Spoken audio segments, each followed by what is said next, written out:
क्या नाम है आपका? मोतीलाल। इस समय यहाँ पर किस लिए लोग इकट्ठे हैं?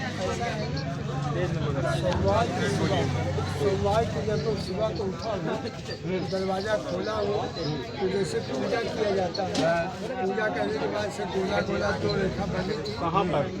दरवाजे के अंदर दो रेखा बनी हुई थी, उसमें जो है 10 का सिक्का मिला और उसके बाद जो है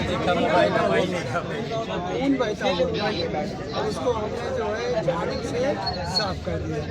उसके बाद जब उस दरवाजे पे गया वही चीज़ वहाँ मिला, पूरा पूजा करते हुए चौकी बनी वहाँ मिला। उसके बाद उस दरवाजे पे गया, सामने आटा का पुतला उड़कर हमारे